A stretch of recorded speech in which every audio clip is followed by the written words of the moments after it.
بسم اللہ الرحمن الرحیم الحمد للہ رب العالمین والصلاة والسلام علی سید الانبیاء والمرسلین محمد وعلی آلہ واصحابہ اجمعین اما بعد اعوذ باللہ من الشیطان الرجیم بسم اللہ الرحمن الرحیم یا ابت انی قد جاءنی من العلم ما لم یأتک فاتبعنی اہدک صراطا سویا وقال تعالی وعلمك ما لم تكن تعلم وكان فضل الله عليك عظيما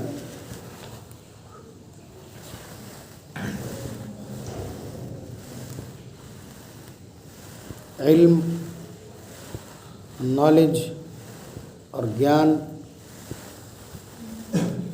یہ ساری چیزیں اللہ تبارک و تعالیٰ کی خاص عطا ہے، ورنہ کوئی انسان ماں کے پیٹ سے کچھ سیکھ کر کے نہیں آتا، سب کچھ اسے یہی سیکھنا پڑتا ہے۔ لیکن اب مختلف چیزوں کا علم ہے، مختلف قسم کا علم ہے۔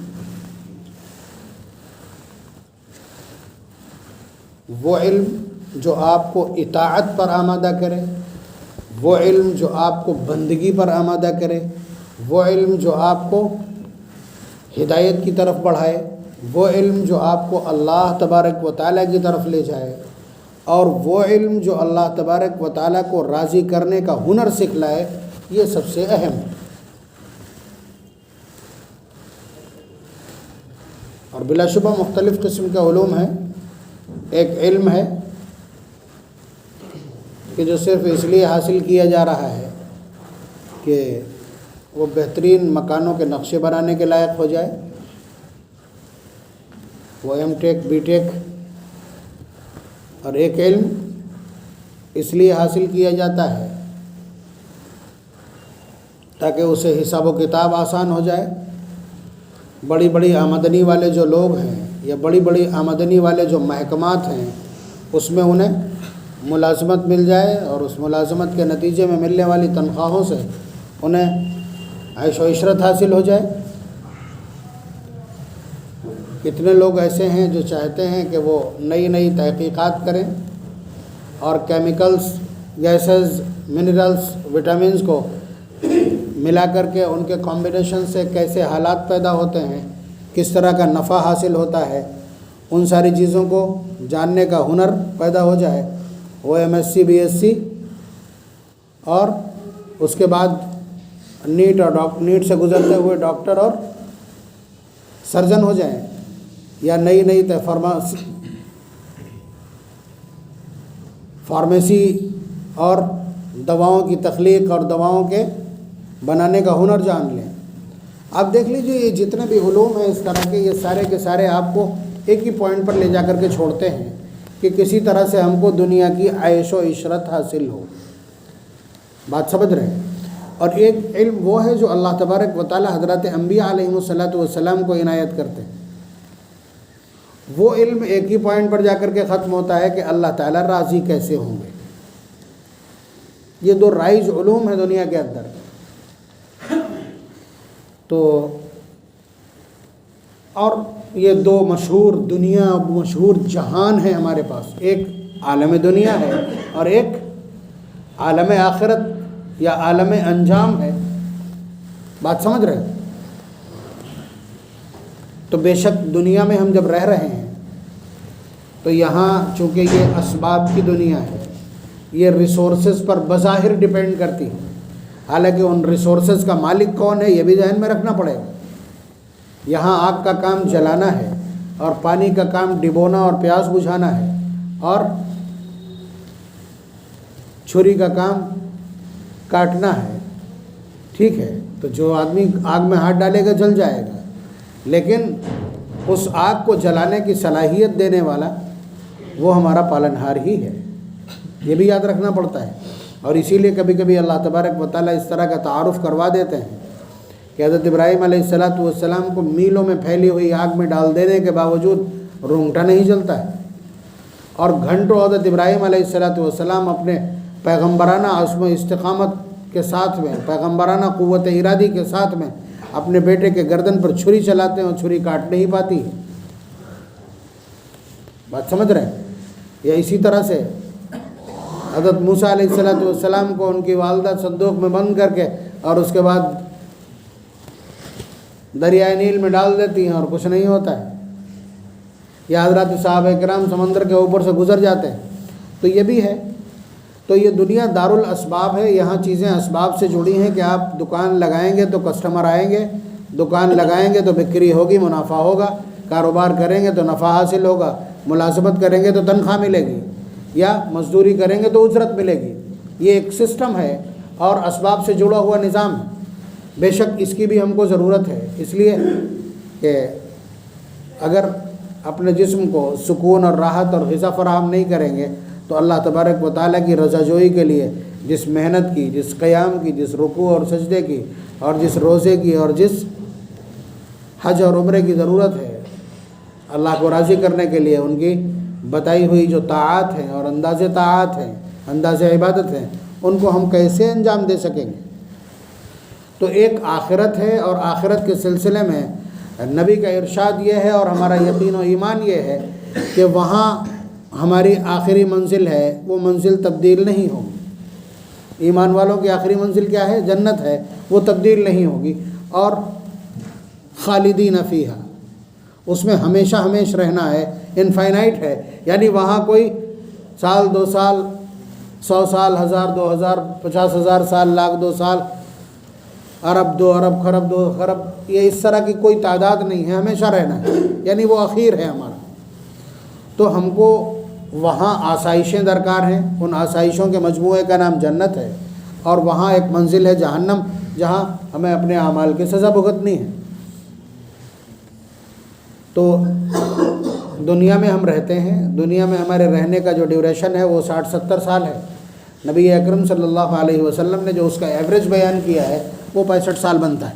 مثلا حضور نے فرمایا اعمار امتی ما بین 60 الی 70 واقلهم من یجوز ذلک، کہ میری امت کی عمریں 60 سے 70 کے بیچ ہوں گی، کم لوگ ہوں گے جو اس کو پاس آؤٹ کریں گے، اس سے آگے جائیں گے۔ تو آپ ایوریج لگا کے دیکھ لیجئے تو آپ کو 65 ایوریج آئے گا۔ یہ حضور کے الفاظ کا خلاصہ۔ تو یہاں ہم کو 60-65 سال رہنا ہے، اس میں بھی ہمارے 22-25 سال تعلیم میں گزر جاتے ہیں، بچے کتنے؟ 35 سال۔ تو ان 35 سال کے لیے کتنی محنت کی جانا چاہیے، اور اس اربوں کھربوں سال کی زندگی کے لیے کتنی محنت کرنا چاہیے، یہ ہمارے شعور اور ادراک کی اصل پریکشا ہے۔ یہ ہماری عقل اور ہمارے شعور کی یا ہمارے ایمان کی اصل پریکشا اور ایگزامینیشن ہے۔ اگر آپ نے اپنی پوری توجہ اس دنیا کی زندگی کے عیش و عشرت کے لیے لگا دی ہے تو اس کا مطلب یہ ہے کہ آخرت کو آپ ایک افسانہ سمجھتے ہیں۔ قرآن کریم جو ہر سطر میں آخرت کی یاد دہانی کراتا ہے، پہلی آیت سے لے کر آخری آیت تک قرآن کریم نے جس آخرت کے ایمان کو راسخ کرنے کی کوشش کی ہے اس کو آپ نے کنڈیم کر دیا ہے، اور اس کے ساتھ آپ ایمان والے نہیں کہے جا سکتے۔ اور اگر آپ ادھر آخرت پر ایمان کا دعویٰ بھی کرتے ہیں اور ادھر آپ کی 100% توجہ دنیا کی زندگی کو سجانے اور سنوارنے میں ہے، تو اس کا مطلب یہ ہے کہ آپ اپنے آپ کو بھی دھوکہ دے رہے ہیں اور اپنے پالنہار کو بھی دھوکہ دینے کی کوشش کر رہے ہیں۔ اسی کو قرآن کہتا ہے یخادعون اللہ والذین آمنوا وما یخدعون الا انفسهم، کہ یہ لوگ خود کو بھی یہ لوگ دھوکہ دے رہے ہیں، سوچتے ہیں کہ ہم ایمان والوں کو بھی دھوکہ دے رہے ہیں اور اللہ کو بھی دھوکہ دے رہے ہیں، لیکن سچ یہ ہے کہ یہ اپنے آپ کو دھوکہ دے رہے ہیں۔ تو کہنے کا حاصل یہ ہے کہ اپنی توجہات کی تقسیم ٹھیک رکھیے۔ اللہ تبارک و تعالیٰ کس طرح راضی ہوتے ہیں اس علم کا حاصل کرنا آپ کے ذمہ فرض ہے، باقی کسی علم کا حاصل کرنا آپ کے ذمہ فرض نہیں ہے۔ روزی کی تلاش، اپنے اہل و عیال کی کفالت بے شک آپ کے ذمہ فرض ہے، اور اس کے مختلف طور طریقے بھی ہو سکتے ہیں، ان میں سے یہ علم بھی ہے، اسے بھی حاصل کیا جانا چاہیے، ڈاکٹر بننا چاہیے، انجینئر بننا چاہیے۔ ساری چیزیں حاصل کرنے کے ساتھ ساتھ اپنا جو مینٹل سیٹ اپ ہے وہ اپنی جگہ رہنا چاہیے کہ آپ آخرت کی تیاری پرائرٹی کے آدھار پر، ترجیح کی بنیادوں پر، وریتا کے آدھار پر کر رہے ہیں اور یہاں کی زندگی کو بھی دیکھ رہے ہیں۔ تو یہ اصل سوال ہے۔ یہ جتنی بھی آپ باتیں سنتے ہیں اختلافی، دینی تعلیم، عصری تعلیم، فلاں تعلیم، فلاں تعلیم، ہم کہتے ہیں کہ دینی تعلیم پر اہمیت، اور باقی سارا زمانہ آپ کو پروفیسر، اسکالر اور لیکچرار بنانے پہ لگا ہے، تو یہ بالکل دو ٹوک آپ کا فیصلہ ہے کہ آپ آخرت پر یقین رکھتے ہیں، حساب و کتاب پر یقین رکھتے ہیں۔ اگر ایسا کرتے ہیں تو آپ ایمان والے ہیں، اور جب ایسا کرتے ہیں تو آپ کو آخرت کی تیاری اسی منہاج پر کرنی چاہیے اور اسی فارمیٹ کے ساتھ کرنی چاہیے جتنا اس کا حق بنتا ہے۔ لیکن وہاں حق کی بات ہے، وہاں 1% بھی ہم دینے کو تیار نہیں۔ اور اگر آپ پوچھنا چاہیں کہ یہ ان علوم میں فرق کیا ہوتا ہے، ان کے تقاضے کیسے ہوتے ہیں، دیکھیے میں بتلا رہا ہوں آپ کو۔ اور یہ مطلب میں بتلا رہا ہوں آج 8000 سال بعد بیٹھ کر کے۔ اللہ تبارک و تعالیٰ نے جس وقت حضرت آدم علیہ السلام کو پیدا کیا تھا، 3 پرانی ہیں وہاں جنہیں ڈیمو میں شامل کیا ہے۔ حضرت آدم علیہ السلام ہے، حضرت حوا ہے اور شیطان ہے۔ یہ اس پورے ڈیمو سسٹم میں شامل ہے جو وہاں ڈیمو کرایا ہے کہ دنیا میں جا کر کے تمہاری زندگی کیسی ہوگی، وہ ساری چیزیں جو چیز آپ بتائیں وہ وہاں سے نکل آئے گی۔ وہیں اس علم کا ڈیمو بھی کرا دیا، اس علم کا اور نالج کا اور اس کے فرق کا ڈیمو بھی کرا دیا۔ دیکھیے شیطان بہت بڑا سائنٹسٹ ہے، سب سے بڑا سب سے پہلا سائنٹسٹ وہی ہے۔ اللہ تبارک و تعالیٰ نے حضرت آدم علیہ السلام کو مٹی سے ان کا اسٹرکچر بنا کر کے کھڑا کیا، پھر اس میں روح ڈال دی، سب سے کیا کہا؟ اسجدوا لآدم، آدم کو سجدہ کرو۔ فسجد الملائکۃ کلھم اجمعون، جتنے فرشتے ہیں سب نے سجدہ کر لیا الا ابلیس، ابلیس نے سجدہ نہیں کیا۔ تو اللہ تعالیٰ نے اس سے پوچھا ما منعک ان تسجد لما خلقت بیدی، کہ جس چیز کو میں نے اپنے ہاتھوں سے بنایا تو اس کو سجدہ کرنے سے انکاری کیوں ہے؟ تو اس کا جواب دیکھیں آپ، انا خیر من خلقتنی من نار وخلقتہ من طین، خلقتنی من نار وخلقتہ من طین، آپ نے مجھے آگ سے پیدا کیا ہے اور اس کو مٹی سے پیدا کیا ہے۔ اب یہ دونوں چیزیں ان میں افضل کون ہے اور کس کے پاس امپاورمنٹ زیادہ ہے، کس میں طاقت زیادہ ہے، کون سا پاور کا سورس ہے، یہ وشے کا ہے بتائیے؟ طلبہ بیٹھے ہیں، سائنس کا ہی وشے ہے نا، یہ سائنس کا ہی سبجیکٹ ہے، تو وہ سائنس کی بات کر رہا ہے اللہ تبارک و تعالیٰ سے، سب سے بڑا سائنٹسٹ ہے وہ۔ یعنی آگ بہتر ہے مٹی سے۔ بھائی آپ جو بتاتے ہیں کہ 2 گیسوں سے مل کر کے پانی بن جاتا ہے، انہیں الگ کر دیجئے، یہ ہو جائے گا، وہ ہو جائے گا، فلاں ہو جائے گا، فلاں کیمیکل سے ملائیں گے، آپ کو لیب میں لے جا کر کے جب فزکس، کیمسٹری، بایولوجی پڑھائی جاتی تو یہی کرایا جاتا نا، تو وہ وہی کہہ رہا ہے کہ میں بہتر ہوں اس لیے کہ آپ نے مجھے آگ سے پیدا کیا اور اس کو مٹی سے پیدا کیا۔ کس سے حجت کر رہا ہے؟ یہ دھیان رکھیے گا، کس سے حجت کر رہا ہے وہ؟ اس پالنہار سے جس نے علم کو پیدا کیا۔ اللہ تبارک و تعالیٰ سے مباحثہ ہے، اللہ تعالیٰ کو جواب دے رہا ہے۔ بات سمجھ رہے ہیں؟ تو ایک علم ایسا ہے جو منہ نوچنے والا ہے، الفاظ یاد رکھیے گا، نوجوان نسل خاص طور سے یاد رکھے۔ ایک علم ہے منہ نوچنے والا، بھانت بھانت کے لڑکے جنہیں بسم اللہ کا تلفظ نہیں معلوم ہے، وہ صبح سے شام تک علماء کو کوستے ہیں، علماء کو کوستے ہیں، روات حدیث کو، محدثین کو، جنہوں نے خدمت کر کے اس پوری امت کے کندھوں کو بوجھل کر رکھا اپنے احسان سے، یہ ان کو دن بھر کوستے ہیں۔ یہ وہی شیطان کی ذریت ہے، یہ اسی شیطان کی ذریت ہے جو پالنہار کے سامنے ابدیت پر مباحثہ کرتا ہے۔ تو آپ دیکھیے شیطانی علم کہ شیطان سے غلطی ہوئی کہ اس نے اللہ تبارک و تعالیٰ کے ایک حکم کہ سجدہ کر اس کو ٹال دیا ہے۔ اللہ تعالیٰ پوچھ رہے ہیں کیوں بدتمیزی ہوئی ہے، یہ نافرمانی اور سرکشی کیوں ہوئی؟ تو جواب کیا ہے؟ انا خیر من، کیا آپ نے حکم غلط دیا ہے؟ مٹی والا سجدہ کرتا نا آگ والے کو۔ تو اللہ تبارک و تعالیٰ نے اس سے کیا کہا؟ اخرج منہا فإنک رجیم، نکل یہاں سے مردود راندہ بارگاہ. بات یہیں پر روک لیجئے، ابھی بات کو یہیں پر روک لیجئے کہ دو کام ہوئے تھے وہاں پہ. حضرت آدم علیہ السلام سے کیا کہا تھا کہ اس پیڑ کے پاس مت جانا. یہ بھی ایک آرڈر ہے، نگیٹو ہے، نفی ہے، وہ الگ بات ہے، نہیں ہے. لیکن شیطان سے کیا کہا؟ سجدہ کر. دونوں لوگوں کو، دو پرانی ہیں، دو طرح کے ہیں وہاں موجود ہیں، دونوں لوگوں کو آدیش دیا ہے کہ ایک کو کرنا ہے اور ایک کو نہیں کرنا ہے. غلطی دونوں سے ہو جاتی ہے. حضرت آدم علیہ السلام سے کہا کہ اس کو کھانا مت، انہوں نے اس پیڑ کے قریب جا کر کے اس کا پھل کھا لیا. شیطان سے سجدے کو کہا، اس نے سجدے سے انکار کر دیا. دونوں سے غلطی ہوئی ہے، اور غلطی کے بعد کا دونوں کا اپنا اپنا ایٹیٹیوڈ ہے، اپنا اپنا ری ایکشن ہے. That's metre.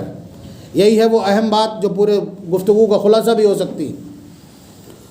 تو شیطان نے تو اللہ تبارک و تعالیٰ سے حجت پیش کر دی کہ آپ نے حکم غلط دیا، مجھے آگ سے بنایا، آگ بہتر ہے، میں بہتر ہوں، یہ مٹی سے پیدا ہے.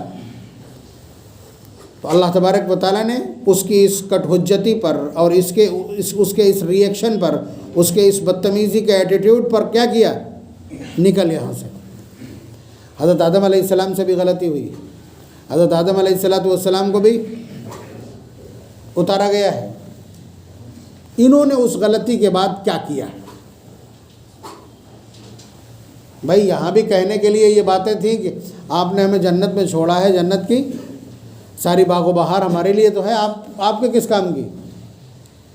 بات اگر اسی طرح کی جائے تو یہی جواب بنتا ہے کہ آپ نے جنت میں ہمیں چھوڑ دیا ہے اور جنت کی ساری نعمتیں میرے لیے، ہمارے لیے تو ہیں، آپ کو تو کسی چیز کی ضرورت ہے نہیں، اس لیے میں نے کھا لیا. لیکن ایسا نہیں ہوا. کیا کیا انہوں نے کیا کیا؟ یہ تو ہم رمضان المبارک میں ختم قرآن کے موقع پر 20 بار ذکر بھی کر چکے ہیں. اس دھرتی پر بولا جانے والا سب سے پہلا جملہ کیا ہے؟ ربنا ظلمنا انفسنا وَإِن لَّمْ تَغْفِرْ لَنَا وَتَرْحَمْنَا لَنَكُونَنَّ مِنَ الْخَاسِرِينَ. یہی پہلے جملے ہیں جو زمین پر آنے کے بعد حضرت آدم علیہ السلام کے منہ سے جاری ہوئے. کیا ہے یہ؟ اللہ تبارک و تعالیٰ نے جس چیز کے قریب جانے سے منع کیا تھا اس کے قریب چلے گئے اور چھو لیا. تو اللہ تبارک و تعالیٰ نے ناراضگی میں کیا کہہ دیا؟ قَالَ اهْبِطُوا بَعْضُكُمْ لِبَعْضٍ عَدُوٌّ. دونوں اترو یہاں سے، نیچے جاؤ زمین پہ، اور تم دونوں ایک دوسرے کے دشمن بن کے اترو. چنانچہ حضرت آدم علیہ السلام نے اللہ تبارک و تعالیٰ کی بارگاہ میں اپنے اس گناہ کی توبہ شروع کی. ربنا ظلمنا انفسنا. اے اللہ، ہم نے اپنی جانوں پر ظلم کیا ہے، آپ نے منع کیا تھا، اور پھر بھی ہم نے اپنے نفس کے ہاتھوں شکست کھا کر کے اور آپ کے حکم کو توڑ دیا. وَإِن لَّمْ تَغْفِرْ لَنَا. اگر آپ ہماری مغفرت نہیں کریں گے، ہماری اس غلطی کو معاف نہیں کریں گے، وَتَرْحَمْنَا، اور ہم پر مہربانی اور رحم نہیں کریں گے، لَنَكُونَنَّ مِنَ الْخَاسِرِينَ، ہم تو تباہ ہو جائیں. ایٹیٹیوڈ کا فرق دیکھ لیجئے گا بہت اچھی طرح سے کہ دو لوگ ہیں، دونوں کو حکم دیا، یہ ڈیمو سسٹم ہے، دونوں کو حکم دیا ہے اور دونوں سے غلطی سرزد کروا دی ہے. شیطان سے بھی غلطی ہوئی ہے کہ اس نے سجدہ نہیں کیا. اللہ تعالیٰ نے پوچھا ایسا کیوں کیا؟ تو اس کا جواب ہے کہ میں بہتر ہوں. سائنس پڑھانے لگا اللہ تعالیٰ کو، وہ آگ اور مٹی کی خصوصیات بتلانے لگا. تو اللہ تبارک و تعالیٰ نے اس سے کیا فرمایا؟ نکل، راندہ درگاہ ہے تو. ٹھیک ہے، تو اس نے کہہ دیا کہ اے اللہ ہمیں مہلت دے دیجئے، میرا مقدمہ یہی تو ہے نا کہ آپ کہتے ہیں یہ بہتر ہے، انسان بہتر اور پوجیہ ہے، میں کہتا ہوں آگ پوجیہ ہے، میں پوجیہ ہوں، تو اس پر آپ مجھے ڈیٹ دے دیجئے، میں ثابت کر دوں گا. بہرحال اس نے محنت کی ہے اور ثابت کر دیا ہے. جہاں کہیں پوجا ہو رہی ہو، جہاں کہیں پرستش اور عبادت کا اور وارشپ چل رہی ہو، جہاں وندنا آرادھنا چل رہی ہو، آپ دیکھیں وہاں آگ ملے گی. ایک اکلوتی مسجد ہے عبادت گاہوں میں جہاں آگ نہیں ہے، لیکن اس شیطان نے ہمیں چھوڑا نہیں، ہمیں بہت اچھے سے کام میں لگایا ہے. ہمارے گھروں میں طاق بنے ہیں، عورتیں کھڑی ہو کر کے ایسے ہاتھ باندھ کر کے اس کے سامنے گھنٹوں گزار دیتی ہیں کہ اس میں فلانے آ رہے ہیں. کون آئے گا اس میں؟ جو آگ سے پیدا ہے وہی تو آئے گا. آگ سے کون پیدا ہے؟ وَخَلَقَ الْجَانَّ مِن مَارِجٍ مِّن نَارٍ، کہ ہم نے جناتوں شیطان کو آگ سے پیدا کیا، دہکتے انگارے سے پیدا کیا۔ تو اس آگ میں آنے والے بڑے پیر صاحب، دادا میاں، منجلے اور بڑے سرکار وہ تو نہیں ہو سکتے نا۔ آگ میں وہی آئے گا جو آگ سے پیدا ہے، اور آگ سے کون پیدا ہے؟ شیطان پیدا ہے۔ یہ کھلی صحت شیطان کی پرستش ہے، اس میں کسی تعویل کی کوئی گنجائش ہی نہیں، اس میں کسی تعویل کی گنجائش نہیں ہے۔ اکبٹ نہیں کر پائیں گے، چل نہیں پائیں گے دو جملے۔ آپ دھیان رکھیے، آگ سے کون راضی ہوگا؟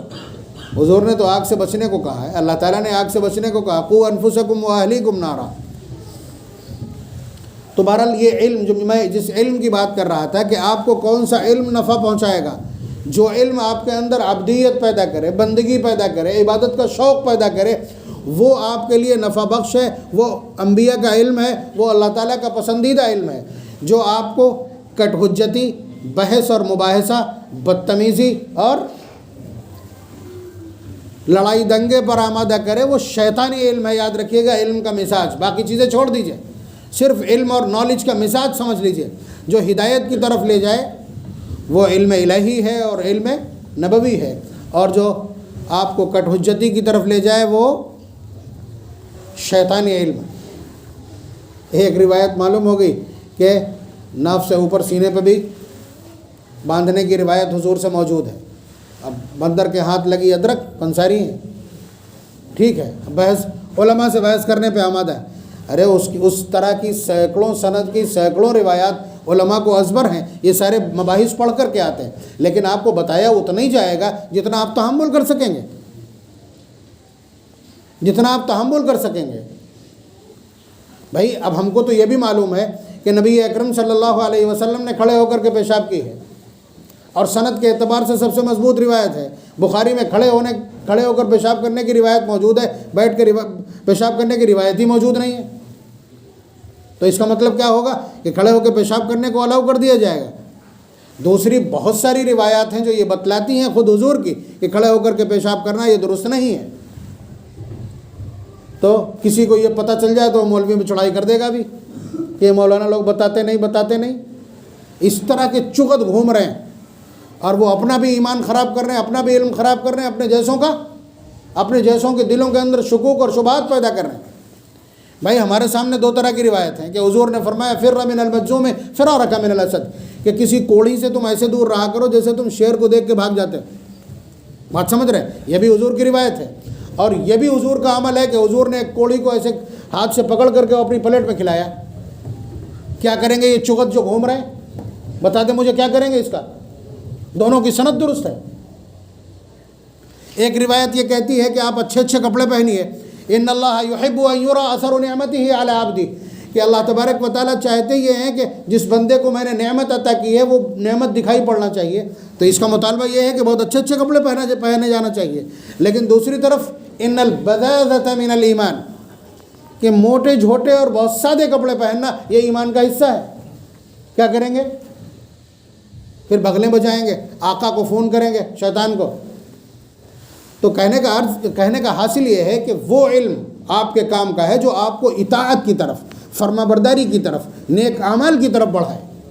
وہ آپ کا علم کسی کام کا نہیں ہے جو آپ کو جو کچھ آپ کے پاس موجود تھا وہ بھی چھین لے، 20 کی 8 کر دے اور ٹوپی بھی اتار لے، دعا بھی ختم کر دے، سنتیں بھی غائب کر دے، اور پورے گھر کی قربانی ہو رہی تھی ایک آدمی پورے خاندان کی کر دے، اور پہلے بکرے کی اور بھینس میں حصہ لیے جا رہا تھا انڈے کی قربانی کرنے لگے۔ ظاہر سی بات ہے یہ جہالت و شیطنت ہے، یہ وہی والا ہے، شیطان والا علم ہے۔ اور یہ بڑی تیزی کے ساتھ، یہ نوجوان ہم دیکھ رہے ہیں بڑی تیزی کے ساتھ گڑبڑ کر رہے ہیں۔ ارے انہیں بیسکس تو کم از کم درست رکھنی چاہیے اپنی۔ اور علماء سے بڑا کوئی بیوقوف نہیں، دن بھر صبح سے شام تک کوسنا ان کا کام ہے۔ یہی علامت ہے اس بات کی کہ تم اللہ تبارک و تعالیٰ کی نگاہوں سے گر چکے ہو۔